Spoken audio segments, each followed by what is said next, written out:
Ladies, if you are menopausal as F, you're on a fat loss journey, you're at Costco, you're also on hormone replacement therapy, HRT. These are the most pointless supplements that you can stop wasting your money on now. So, menopause, progesterone and estrogen start tanking. As a result of progesterone tanking, you got cortisol dysregulation all over the place. With estrogen and progesterone both tanking, you have a serotonin and dopamine massive tank, which is going to lead to poor mood, no motivation, and the progesterone is going to lead to no sleep and cortisol all over the place. So you're feeling wired and tired, and that's why you're feeling like you're going absolutely nuts, and your doctor is putting you on all these anti-anxieties and antidepressants. When if they just understood the physiology a little bit better, that'd be great.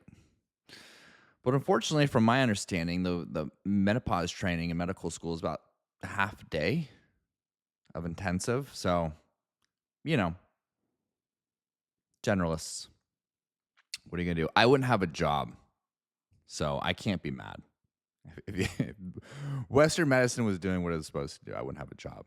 And you wouldn't see any functional medicine doctors and naturopaths and people that have switched away from modern medicine don't trust it and have completely resorted.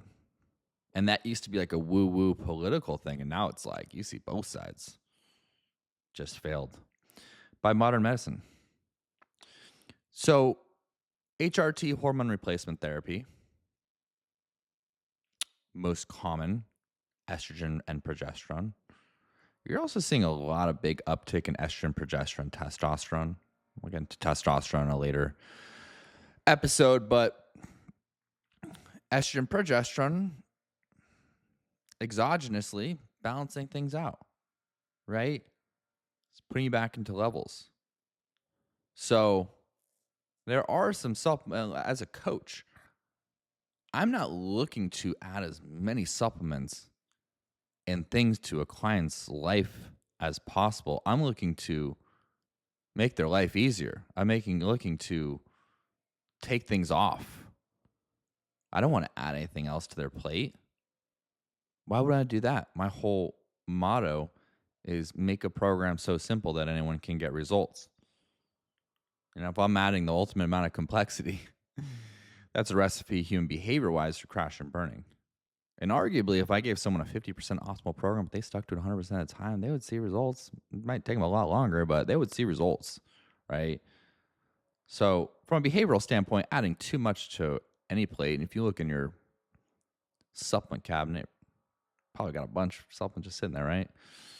So my goal is to tell you when things are pointless and when it's overkill. And I'm looking for redundancies. I'm looking for overlap. I'm looking for interactions between meds, supplements to take out of our clients when I audit them and we create a new supplement regimen. But you're at Costco. You're at Costco and you're like, which ones are worth it and which ones aren't? I'm going to get into which ones aren't. Because with increased estrogen, you're getting more insulin sensitivity. With increased progesterone, I'm going to go into that in a second. The first one's melatonin. Because increased progesterone, what is progesterone called? Pop quiz. It's called nature's sleep aid, right? So if nature's sleep aid is getting you to sleep, why would you add melatonin on top of that? It's not like if you add more, it's going to be better. More isn't better. More is a lot of times more. And there's a law of diminishing returns. So if you add stuff on top of stuff, it's not going to do what you want it to do. So if you're having an issue sleeping still, melatonin is not going to be that after doing a drug, progesterone, versus a supplement, melatonin. If it's the case that you're still having trouble sleeping, you need to audit your bedtime routine. You need to audit your stress reduction routine. You need to audit your lifestyle, diet and exercise, because that's not a thing that can be just blanketed by a supplement. Drugs are drug. Drugs are a hell of a drug. Supplements are not drugs. So if you're looking for a supplement to do what you're already getting from a drug, you're dead in the water. a supplement on the ground right now. Speaking of which, I don't know why I dropped that. Berberine, second most pointless. Girl, you are getting enough insulin sensitivity from the increase in exogenous estrogen. Why would you try to structure a 3 times per day supplement to create more insulin sensitivity? Again, law of diminishing returns. You're getting drug dosed insulin sensitivity. A supplement's not going to do what you want it to on top of that. You're getting enough. You're getting enough. Okay? You're getting enough. That's number 2. Number 3 is ashwagandha. Progesterone is balancing out your cortisol. You don't need that cortisol optimization. You're getting it all. You're getting it already from the progesterone. Right? That's why so many women come in. They're like, I'm not losing fat. I'm on HRT, but I'm feeling all these symptoms way better. I feel like I'm going less insane. It's like, yeah, that's right. I'll go through. I went through a bunch of different ones why you're not losing weight on HRT. But anyways, that's number 3. Number 4. L4. I'm playing Battleship right now. L-theanine is number 4. L-theanine, caveat here, unless you're taking your caffeine to decrease that cortisol spike, I'm cool with it. And a lot of times I'll actually do it because your client's blasting their adrenals with it. But L-theanine is most commonly stacked with ashwagandha in the afternoon, chill you out. If you're on exogenous hormone replacement therapy, progesterone, you don't need that.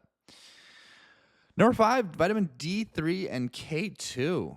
Big reason for D3 is estrogen balance and thyroid balance. And guess what you're getting from the estrogen, progesterone? Both those things. So you don't need that. It's overkill. K2, that's going to help shuttle calcium in your bones. Well, guess what HRT is doing? Helping your bone density, directly and indirectly. The supplements that I would still go for, and these are all my top 10 list, I still would go with probiotics. Good gut health is so important for everything. Make sure you take that fasted first thing in the morning, 24 ounces of water, okay, bye. The second one is krill oil. Decrease that inflammation. I would look at that not from an insulin sensitivity standpoint, but from a decreased inflammation. Creatine monohydrate. Ultimate. If you're in menopause, and then you're starting to look at your 70s, 80s, 90s, 100s, your age, creatine has been directly linked with brain function and decrease in Alzheimer's dementia.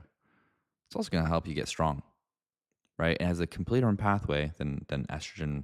And estrogen only bumps up your testosterone a tiny bit. It doesn't really have that big of an effect. Like I said before, L-theanine with caffeine. And the last one is magnesium L-threonate. Again, these work through different pathways than magnesium L-threonate, so I would still use that for your parasympathetic nervous system. Okay. If you want the menopause supplement list, HRT, non-HRT, you can see my list. Go on Instagram at Dylan A. Conrad, DM me at Dylan A. Conrad, menopause supplement list, Costco. I'll send to you ASAP. Love you guys. Bye.